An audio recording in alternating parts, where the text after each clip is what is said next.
Welcome to our first episode of the RCBC SGA Sit Down Series podcast. Let's take a dive into what this podcast is all about. Come learn more about RCBC from student life to public safety to the ins and outs of the president's office. I'm Madelynn, your host and SGA president. Joining me today is my co-host Joseby, another SGA officer. Our special guest today is Costa from our student life department here at RCBC. We want to know more about how to get involved in clubs and other campus activities. How is everyone doing today? Thanks, Maddie, for asking. I feel really stressed right now because, it's finals, we're tired, we're overwhelmed, we have exams and final reports, but we're getting there. It's summer, summer's coming, so we're excited. How are you today? This is the best day ever. Thank you for having me. This is super exciting. You feel like you've actually made it in life when you make it to a podcast. So thank you so much for inviting me to be a part of this. You're welcome. So we want to get a chance to know you. So what are your hobbies? My hobbies. I'm a huge sports guy. Philadelphia sports, love it. One of my biggest hobbies is I'm a softball coach in my spare time. I used to be the RCBC softball coach when we had athletics here. But my daughter's 10. She plays softball. I coach an 18U team. So I'm out every weekend on a softball field somewhere. It's just, I love working with players and, helping them get better and sharing how these sports relate to life and those life skills. So, do we have any sports coming on at RCBC? We don't have we used to be a Division II, Division III school, depending on the sport, but we do have a lot of intramurals now. So we actually have a coordinator for intramurals, and if you walked outside on the quad, which I'm sure you both have at some point or another, you've seen basketball nets, you've seen volleyball courts, you've seen soccer nets that have got soccer goals that have gone up.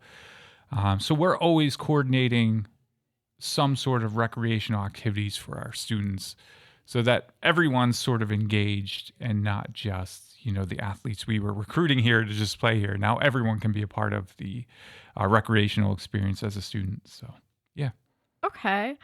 And would you rather travel to the past to a specific day or to the future for one day? Oh, that's a good one. Look, I mean, you could go a couple of different ways here. This movie is way too old for you, but Jay will get it.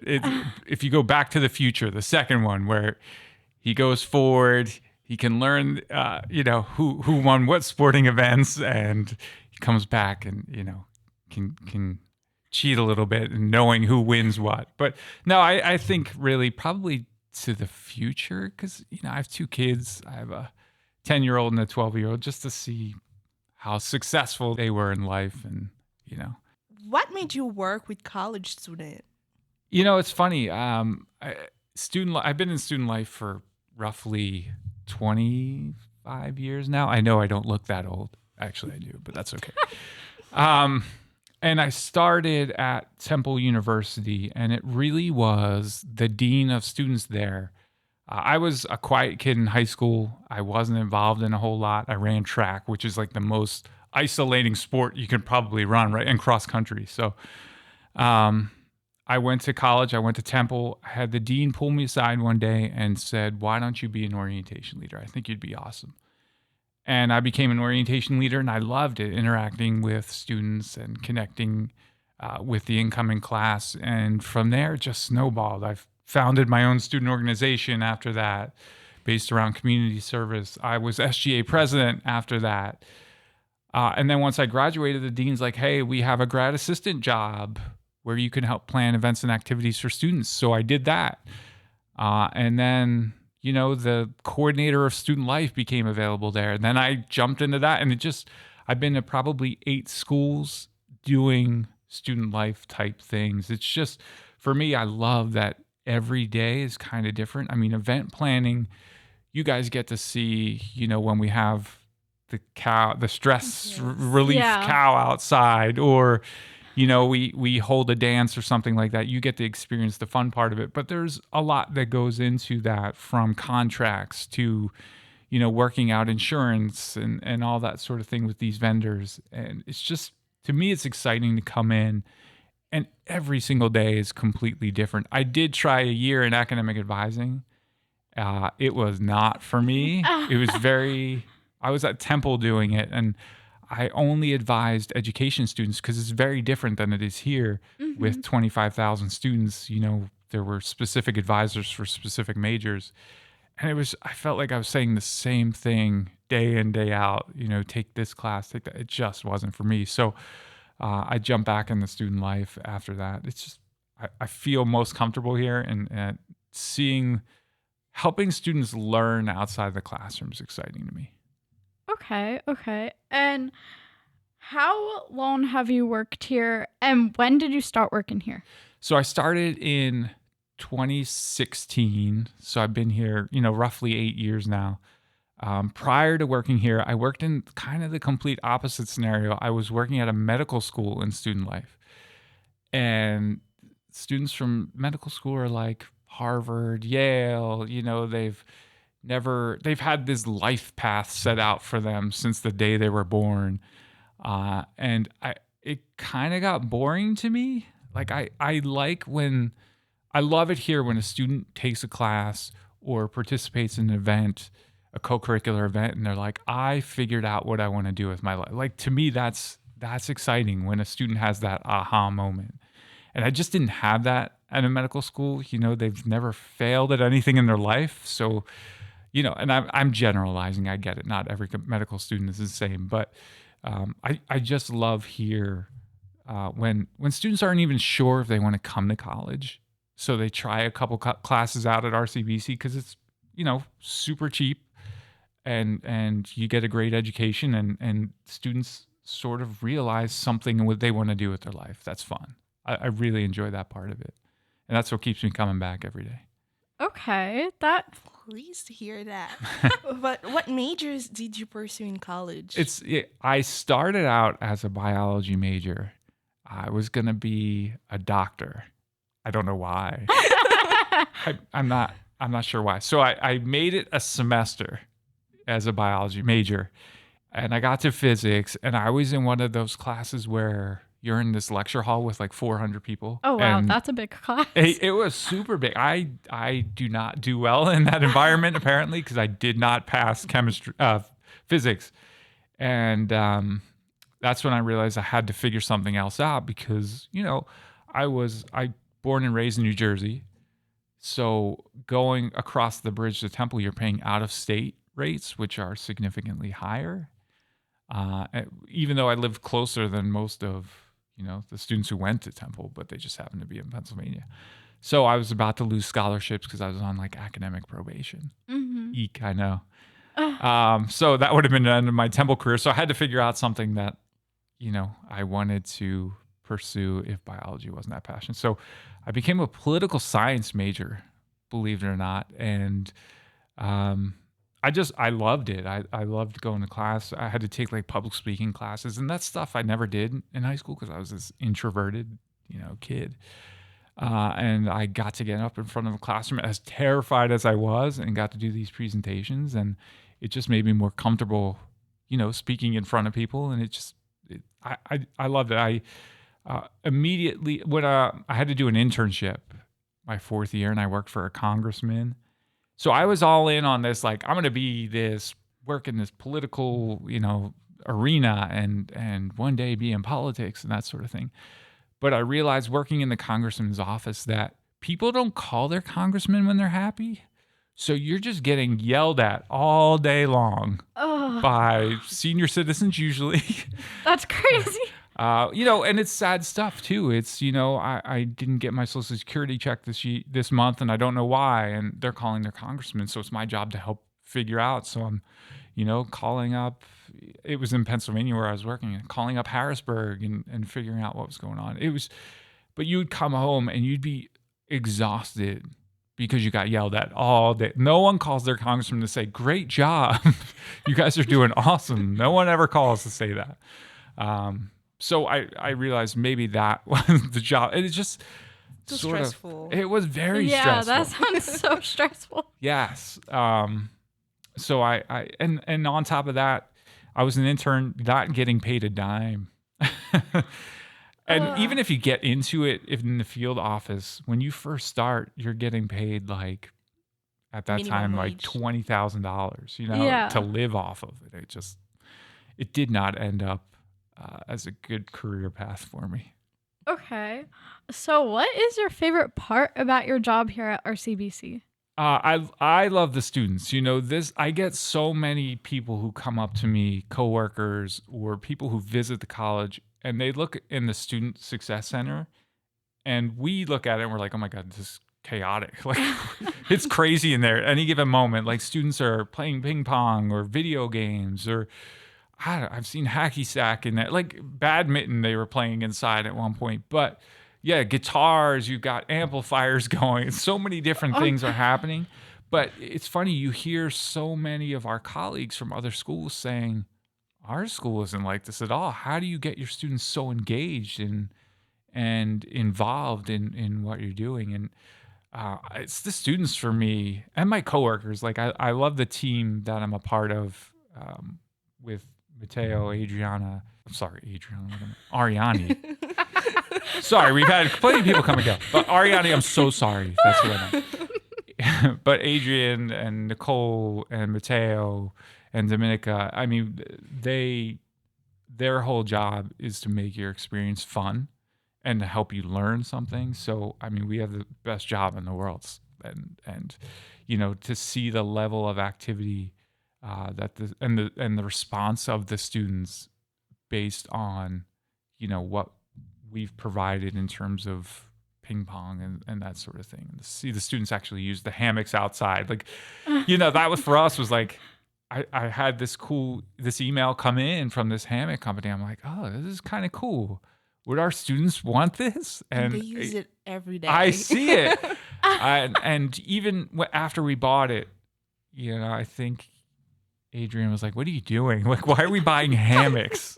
Are students actually going to use this thing? So we put it up, and like you said, I mean, it's every single day. People are sleeping in it. Two people are sleeping in the hammocks as I walked into this right now. So, it's things like that. Our students are just so responsive to the things that we've provided, and they're happy to give suggestions of other things that we can and can't do.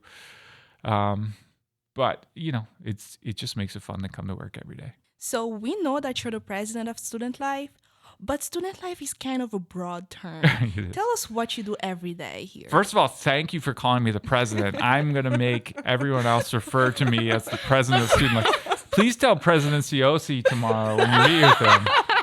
He'll get a big kick out of it if you tell him that, because people get he and I confused more than you think. No, literally, when I first started here, I thought you were the president. They do look alike. Absolutely. He tells everyone I'm his better looking brother. But please tell him that tomorrow. He will get such a kick out of it. At Saxby's, they always confuse us too, because the president has an account there. If he's giving a tour to like the board of trustees, he wants to be able to go and say like, hey, put this on the president's tab. So there's a picture of him behind the counter. And so they know who it is and not me. Not that I've ever tried to get free food from Saxby's trying to be the president, but he will get such a kick out of that. But back to your question, Joseby.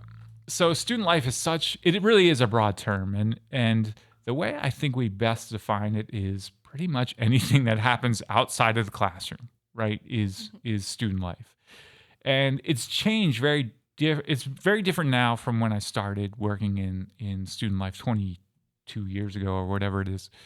It used to be extracurricular planning. So basically we were the party planners. Like, we weren't considered educators.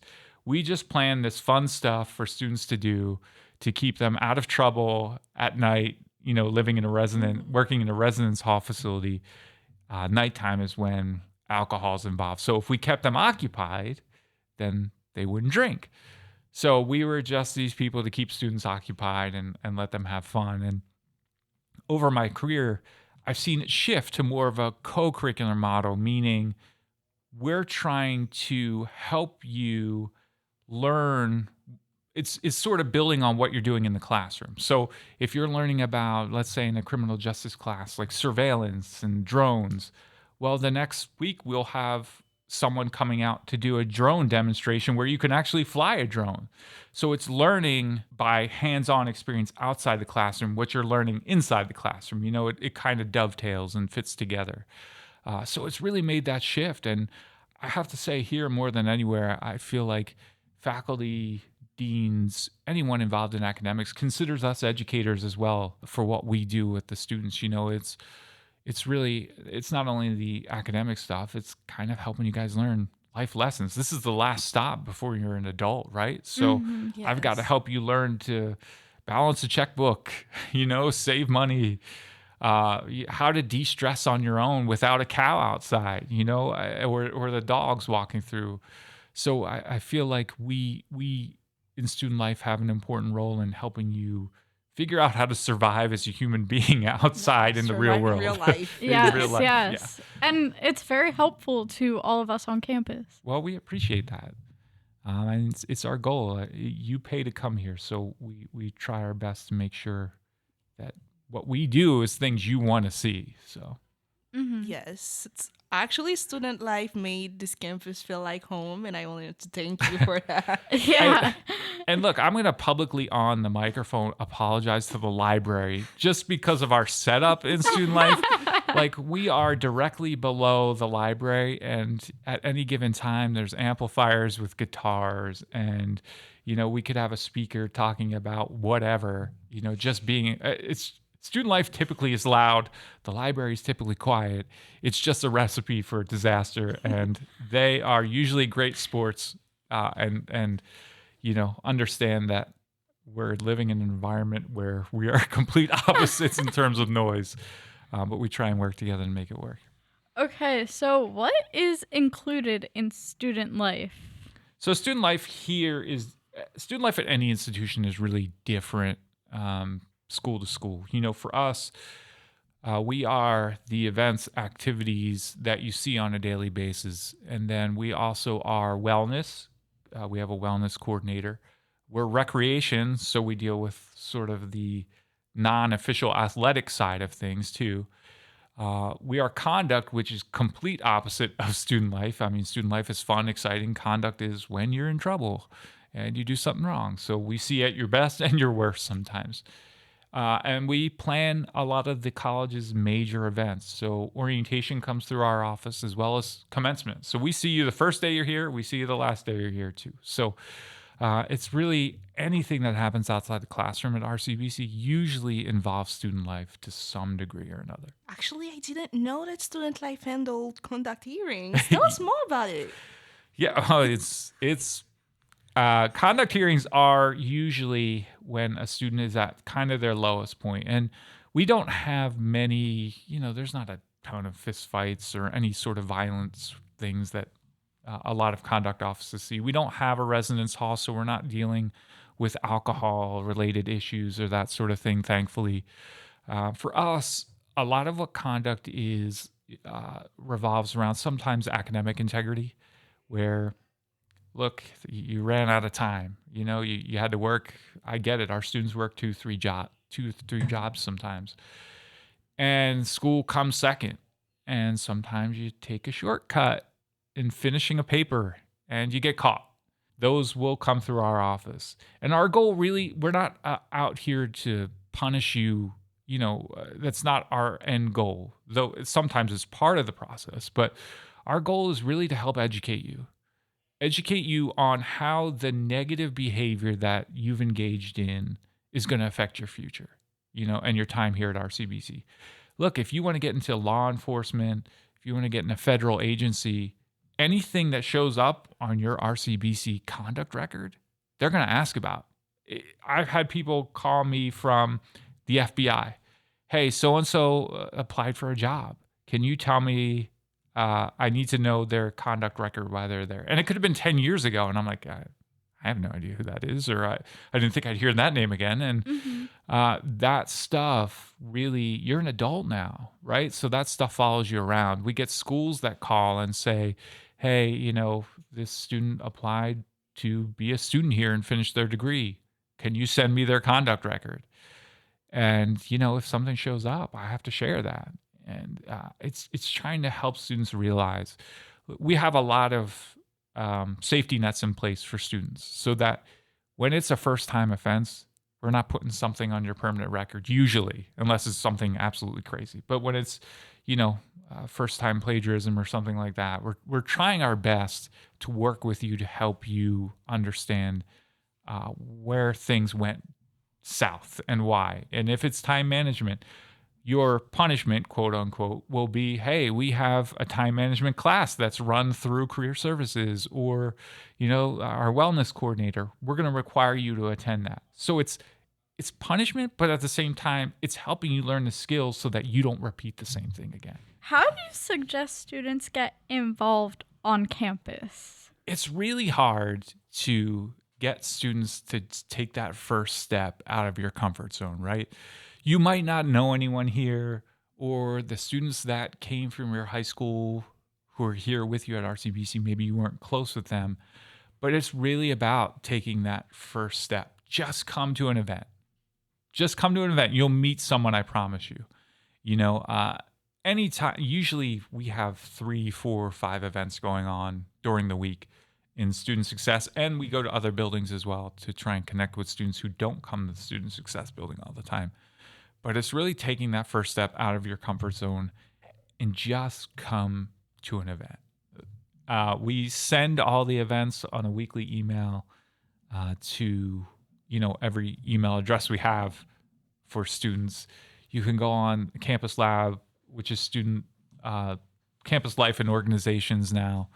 So you can find out what clubs are doing there. Come to a club meeting. If you can't come to an event, meet people through a club. There's a lot of different ways to get involved, but I can't force you to come to anything, right? I need you to take a step out of your comfort zone and come on to a club meeting, club event, something like that. Okay, so to go off what you were saying, what was your favorite event you organized for student life at RCBC? Oh, I feel like there's so many that I have to say, and I'm not kissing up on this one, but my boss is super open to any event that I could imagine. And I learned this early on. Dr. Kathy Briggs, who's the Dean of Student Success, any event I've ever come to her with, she's like, do students want to see it? I'm like, yeah. All right, we're in.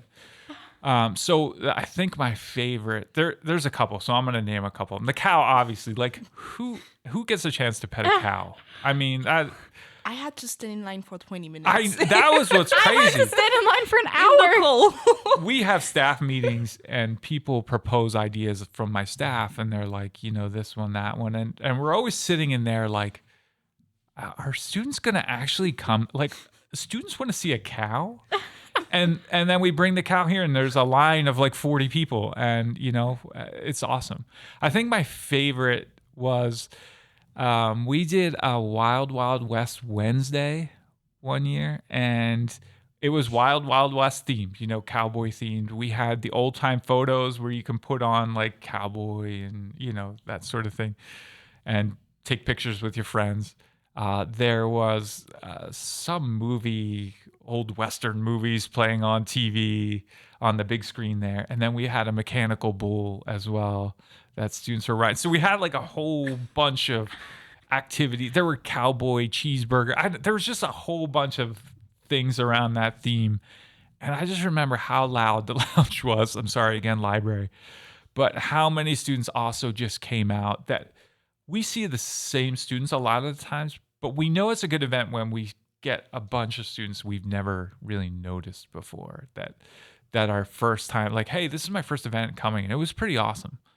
And then, before you know it, they're one of our lounge friends who are always in the lounge, hanging out, playing ping pong, doing their thing. And my other favorite one, we brought an indoor like ice skating rink into the SSC lounge. It's not real ice. It's this like synthetic, but you have to put ice skates on.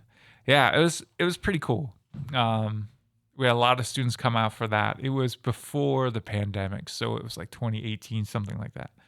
But that was fun. In the name of all the students at RCBC, we want those events back. Yes. Look, we try and space them out, but I think it's time for the ice skating rink to come back. I agree with Joseby.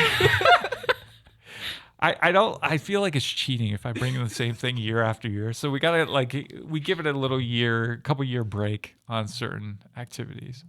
Okay, so what was the wildest request of an event you were asked to have but had to say no to?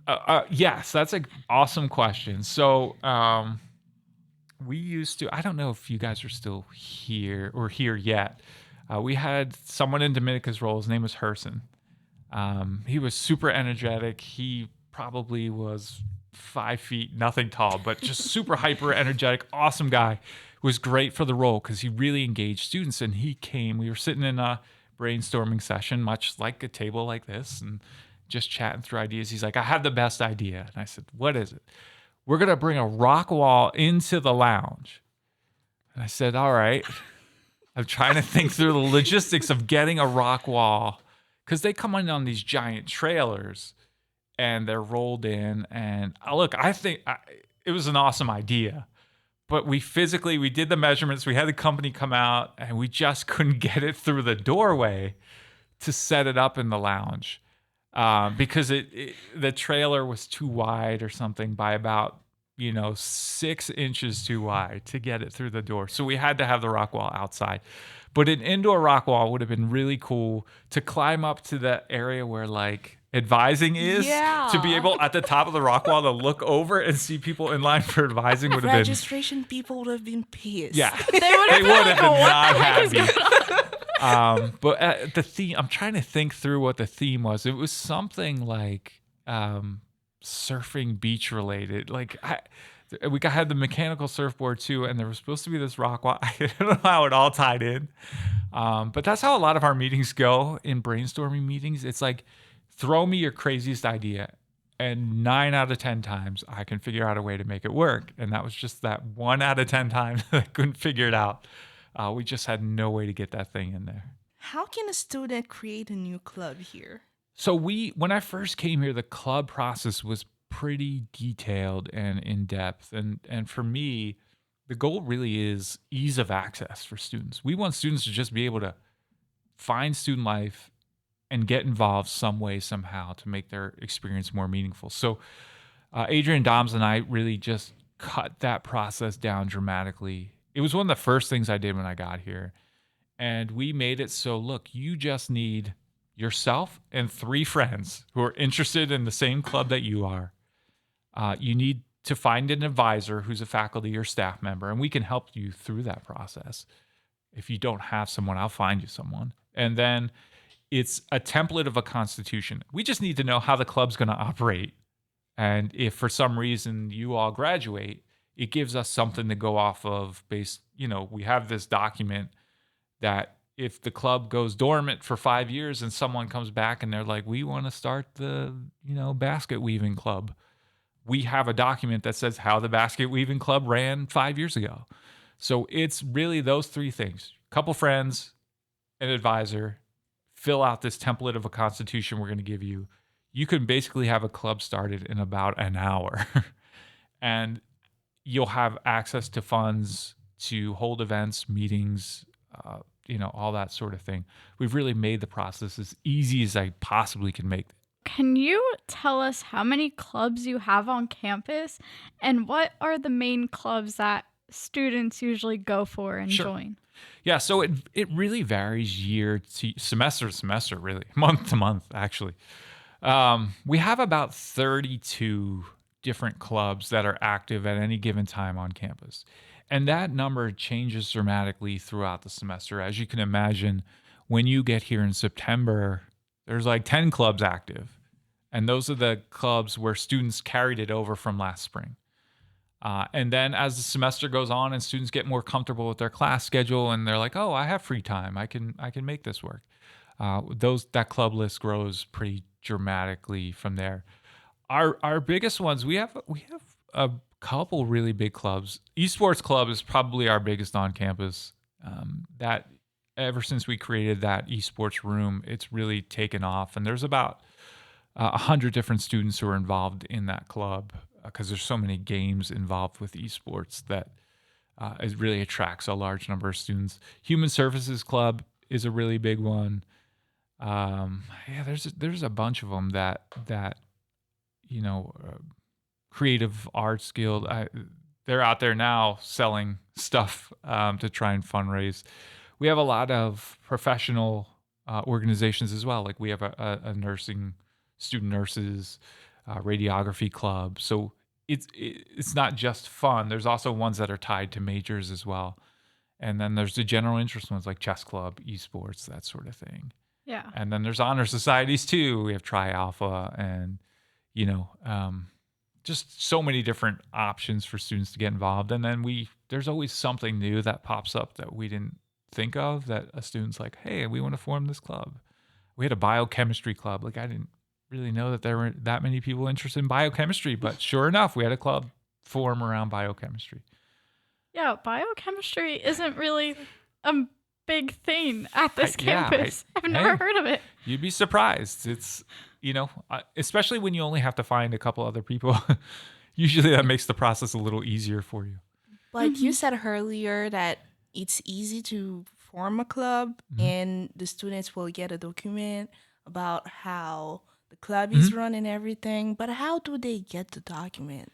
So can you explain the process more? Yeah. So basically what you're going to do is you're going to sit down with Adrienne Dom. She runs all the clubs on campus, and she's going to give you that document. But basically, if you go to Campus Labs, there's a tab that mentions, or it's Student Life or Student Organizations, that mentions, do you want to form a club? And that'll connect you with her so that you can have that initial meeting, and she can explain that process to you. Most of our clubs form from a student just catching me walking by saying, hey, do we have a blah, blah, blah club?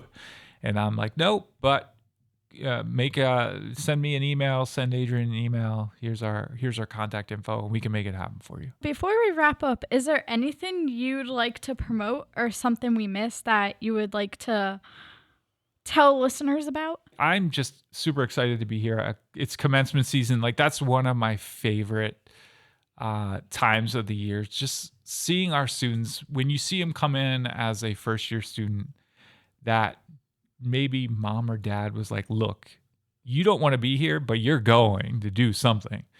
And then just to see them accomplish things that they didn't think they were capable of and then walk across the stage.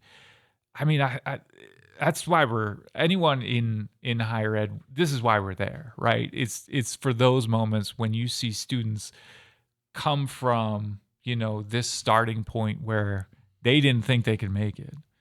And through their perseverance and the connections they've made, they make it, right? That's what we're here for, and that's what's exciting. This is my favorite time when it's commencement. So, whether you're graduating or not graduating, it's live streamed. Watch. I mean, it's inspirational. Whether you're watching just the speeches or you're hearing the family members and the crowd just cheer. You know what I mean? Like that's what is exciting and inspirational to students. So if you're not graduating yet, take a look. Watch commencement. It's really inspiring. Awesome. Well, thank you, John, for joining us today and sharing this information about how to get involved in clubs on campus. And stay tuned for more exciting episodes where we explore different aspects of RCBC life. And until next time, this is Madelynn and my co-host Joseby signing off. Thank you.